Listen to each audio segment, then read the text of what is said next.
Hello, this is the TradeSight Forex Market Preview and International Economic Data Roadmap for the week beginning Sunday, the 9th of February, ending 14th of February 2014.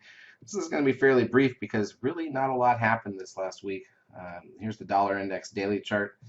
A little drift lower, but you can see the first couple of days of the week were very, very flat, and we're still stuck under this Seeker 13 sell signal, under the risk line from that, which is this pink line, dead flat for the last 3 months now, and between the green and the red static trend lines. So about as neutral reading as you can get with no signs of life out of the markets. Let's take a look at the daily charts of a couple of the key pairs.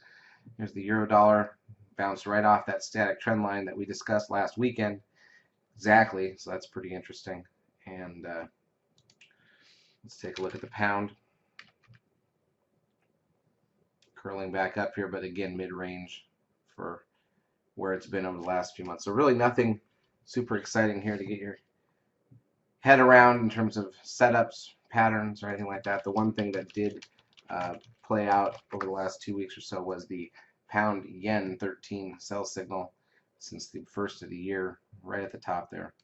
Other than that, not much to talk about. Let's take a look at the intra-week action. Here's the dollar index 30-minute bars starting last Sunday.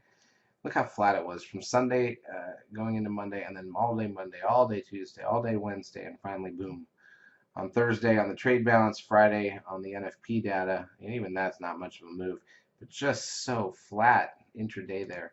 And if we take a look at the pound dollar, the range for the entire week, that includes the late push up here on Friday. If you take from the low to the high, you're talking about 160 pips or so on the pound dollar, and obviously the majority of the week right here, there was a value, what we call a value area for the week. It's basically a 50 pip value area. That's pretty amazing for a week of action on the pound dollar. Here's the euro dollar. Really not much better. Again, big spike on Thursday, big little spike on Friday, and drifting up here into the close on Friday. But that's about it. Let's take a look at the economic data that's coming out this week, get a little roadmap of what we're expecting.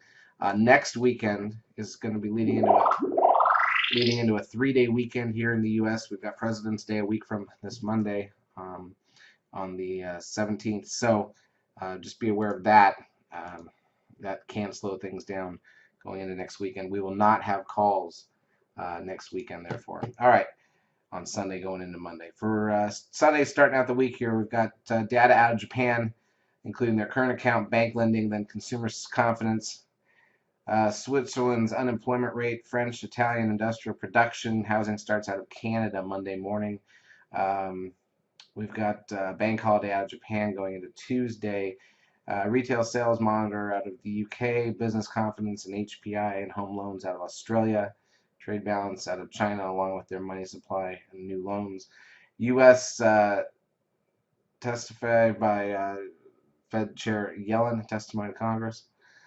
Got the job opening number, the wholesale inventories data, not a big deal. Canada's annual budget release, not a big deal. Japan, Tuesday night, core machinery orders, tertiary industry activity, M2 money stock.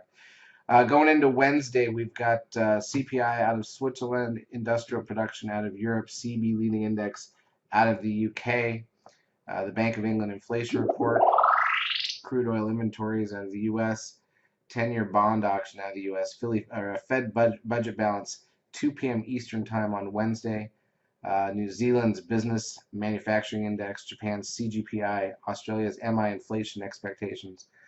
We've got employment change and unemployment rate out of Australia Wednesday night. It takes us into Thursday. The German final CPI data for the quarter. PPI out of Switzerland. ECB monthly bulletin out of Europe. Italian 10-year bond auction. UK 10-year bond auction. UK 30-year bond auction. Australia, got a speech there. NHPI out of Canada. Retail sales and the weekly unemployment data out of the US. More testimony from Yellen. Business inventories, natty gas. 30-year bond auction out of the U.S. That night, Thursday night, we've got CPI and PPI out of China along with the FPI out of New Zealand. And that takes us into Friday. Preliminary GDP information for fourth quarter out of France, Germany, Italy. The flash GDP number out of broad Europe and their trade balance. Manufacturing sales out of Canada. And then import-export prices capacity utilization, industrial production, and Michigan sentiment data on Friday. None of our big three this week. No Fed meetings, no nothing. Just a straightforward trading week. Sometimes that's useful, but when the market's been this slow, sometimes you need something to get it going. I don't know if any of this will do it. We're still looking to get out of these horrible ranges we've been in, both intraday, which is why we're still half size, and also just in general. I mean, that dollar index has been so trapped for so long. It's one of the longest periods I've seen it at this parity level like this. So like to see some movement. Can't guarantee it's going to happen this week. Focus on the end of the week of being a little slow going into the holiday perhaps. And that's it. Charts as usual brought to you by eSignal 11. Hope you have a great trading week. We will be here to help you out if there's something to do.